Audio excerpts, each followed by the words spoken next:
KPMG en Perú presenta la serie de podcast Tax and Legal Podcast. Las organizaciones están cada vez más expuestas a las nuevas tendencias en la regulación fiscal y legal.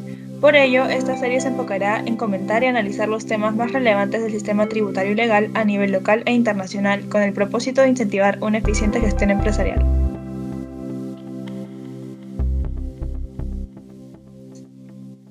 ¿Qué tal con todos? Mi nombre es Luis Vale, socio de Tax Advisory de KPMG. Hoy día estamos en nuestra primera secuencia del Tax and Legal Podcast con un tema súper importante. Nos acompaña Moritz Abramovich, gerente de Tax Advisory. Y el tema que venimos a conversar es la obligación de la declaración jurada del beneficiario final. ¿Qué tal, Moritz? ¿Cómo estás? Gusto de tenerte. Hola, Lucho. ¿Qué tal? Un gusto de Moritz, conversar contigo. Excelente, muy buenas tardes, el gusto es mío, el gusto es de todos. Moritz, cuéntanos la primera pregunta que te haría respecto a este tema. Cuéntanos en qué consiste el beneficiario final y quiénes son los que eventualmente tendrían que ser declarados en esta declaración jurada, por favor. Bueno, básicamente lo que la administración quiere es saber quiénes son las personas naturales que están detrás de las personas jurídicas. Los beneficiarios finales son las personas naturales que finalmente y efectivamente poseen o controlan personas jurídicas que pueden ser domiciliadas o no. Si son no domiciliadas, tendrían que tener una conexión con el Perú a través de un establecimiento permanente o entes jurídicos. Aquí vemos tres criterios. El primer criterio es el criterio de propiedad, por el cual las personas naturales que posean por lo menos el 10% del capital de la persona jurídica son consideradas beneficiarios finales. El segundo criterio es el de control, por el cual las personas naturales que individualmente o con otros, de manera directa o indirecta, controlan de cualquier manera la persona jurídica. Esto podría ser porque tienen el poder de decisión en los acuerdos financieros, comerciales, porque designan a la mayor parte de los órganos de administración, de dirección. Por cualquiera de estos motivos u otros, tienen el control de la persona jurídica y son considerados, en ese sentido, beneficiarios finales. El tercer criterio es el criterio residual. Si por alguno de los criterios que acabamos de ver no encontramos a un beneficiario final, entonces determinaremos que el beneficiario final es la persona natural que tiene el puesto administrativo superior. Podría ser el gerente general, podría ser el directorio, en este caso es un órgano colegiado y todos los directores tendrán que ser beneficiarios finales. Excelente, Moritz. Moritz, y en esa línea, y ya yendo a la obligación per se, a los beneficiarios finales, ¿de qué personas jurídicas hay que declarar en esta obligación? Según la resolución de superintendencia 41 de este año, los beneficiarios finales que hay que declarar son de aquellas personas jurídicas domiciliadas que tengan ingresos netos por encima de las 300 UITs. Se ha establecido para ello tres tramos. El primer tramo es para aquellas por sobre las 1000 UITs, que son 4.400.000 soles. Estas ya debieron haber presentado su declaración en los vencimientos de mayo, que ocurren en junio. El segundo tramo es de las personas jurídicas con ingresos netos de más de 500 hasta 1000. Para ellas el vencimiento es el vencimiento de las obligaciones de agosto.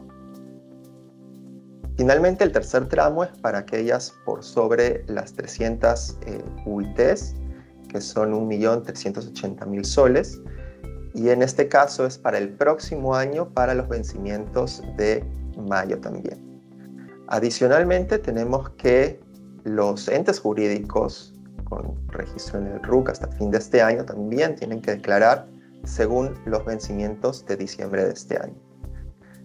Finalmente, también es importante mencionar que ya en el 2019 hubo una primera declaración de los beneficiarios finales de las personas jurídicas que tienen la condición de principales contribuyentes. Ya debieron haber declarado en el 2019 a sus beneficiarios finales. Correcto, Moritz. Entonces, de acuerdo a lo que nos cuentas, las personas jurídicas que ya declararon en el 2019, en principio no deben estar incursas en esta nueva obligación. Y en esa línea, esas personas jurídicas que ya declararon, ¿lo que declararon queda ahí o eventualmente hay una obligación de actualizar la información que declararon en su momento? No hay obligación y justamente consideramos no se da esa obligación porque la obligación que sí se da es la obligación de actualizar la información declarada. Si en cualquier momento la información declarada varía, la norma establece la obligación de actualizar esa información. Por eso no tendría mucho sentido que tengan que volver a declarar si la información ya declarada no ha variado. Excelente, buenísimo. Moritz, se me viene a la mente una pregunta que sin duda te la han hecho, a mí también me la han hecho, y es la relacionada con las sucursales. Las sucursales o los establecimientos permanentes de personas jurídicas no domiciliadas, ellas están en la obligación de presentar esta nueva declaración y en todo caso en esa línea estuvieron también obligadas a presentar en la declaración jurada del 2019. Por favor, cuéntanos un poco al respecto. Esa es una pregunta muy interesante porque la norma establece que son las personas jurídicas domiciliadas o no domiciliadas con sucursales las que tienen la obligación de presentar la declaración.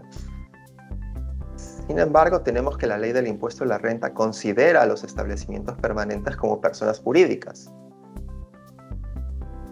La SUNAT y el MEF ya han emitido opiniones en el sentido de que para efectos de la declaración del beneficiario final, las sucursales no se considerarán personas jurídicas. Los dos han coincidido en que la obligación recae en la persona jurídica no domiciliada y es esta persona jurídica la que a través de su establecimiento permanente en el país puede cumplir con la obligación. Además, hemos visto que la SUNAT ha colgado en la sección de preguntas frecuentes sobre beneficiario final una pregunta justamente relativa a cuándo estas personas jurídicas no domiciliadas y entes jurídicos constituidos en el exterior tendrían que declarar. Y la respuesta es que aquellos que no estén incluidos en la resolución de superintendencia 41 de este año, que son los tramos que acabamos de mencionar, y la 185 del 2019, que son los PRICOS, van a tener que declarar cuando la SUNAT, mediante resolución de superintendencia, lo determine. Por lo que se estaría a la espera de cuándo sería esta fecha para que las sucursales tengan que declarar. Excelente, muy interesante el esclarecimiento, Moritz. Moritz, otra pregunta que viene de cajón y nos hacen también muchos de nuestros clientes es ¿qué pasa si no se presenta la declaración en la fecha designada, de acuerdo al último dígito de RUC del mes de mayo que venció junio? Ya en esta primera declaración, si es que no se presentó en la fecha, ¿qué pasa si es que existe alguna infracción, alguna multa? ¿Se puede subsanar presentando la declaración aunque sea de manera extemporánea? Eventualmente alguno de los llamados a ser beneficiarios finales pudiera tener algún nivel de responsabilidad solidaria con la persona jurídica que debe presentar la declaración. Por favor, cuéntanos al respecto. Sí, si no se presenta la declaración en el plazo establecido, se incurre justamente en la infracción de no presentar en los plazos establecidos la declaración y sería sujeto de multa. Afortunadamente, tenemos el régimen de gradualidad que nos dice que si se presenta de manera voluntaria antes de cualquier acción de la administración, no habrá multa. Así como se presenta esta multa, hay otras multas en las que se podría incurrir: no seguir el procedimiento de debida diligencia, no conservar documentos, destruirlos, no permitir el control de la administración y otros. En general, podemos decir que la multa no va a exceder los 230.000 soles. en ninguno de los casos. Por otro lado, como mencionabas, el representante legal sería responsable solidario de la no presentación de la declaración. Excelente, excelente, Moritz. Moritz, y una última pregunta que también es muy interesante y también eventualmente nos la han hecho, es la relacionada con un escenario en el que eventualmente tenemos una persona jurídica que a su vez tiene como accionista a otra persona jurídica en un porcentaje mayor al 10%, y esa persona jurídica no tiene la posibilidad de determinar quién es el beneficiario final o efectivo persona natural, ¿no? Porque como bien nos has comentado, la idea de la norma es buscar a aquella persona individual que finalmente es la que detenta o la propiedad o el control, o en el criterio residual forma parte de un órgano de administración, que puede ser la gerencia o el directorio. Entonces, la pregunta está relacionada con un caso en el que la persona jurídica no domiciliada no puede determinar quién es la persona natural, beneficiario final, ni por el criterio de propiedad ni por el criterio de control, pero sí tiene personas individuales, naturales, que forman parte de la gerencia o del directorio. Pero a su vez la persona jurídica domiciliada también tiene órganos administrativos como gerencia y directorio. Entonces, en sencillo, en práctico, tenemos una persona jurídica domiciliada que tiene directorio, y la persona jurídica no domiciliada, accionista de esta persona jurídica, también tiene directorio. ¿Qué directorio se tiene que declarar? ¿El de la persona jurídica no domiciliada o el de la persona jurídica domiciliada? Consideramos que el de la persona jurídica domiciliada. La persona jurídica domiciliada es la obligada a presentar la declaración, por lo que el criterio residual debería aplicar a esta persona jurídica. Excelente, Moritz. Y bueno, con eso serían todas las preguntas. Agradecerte por tu tiempo, agradecerte por la excelente explicación, y con nosotros será hasta otra oportunidad en nuestro Tax and Legal Podcast.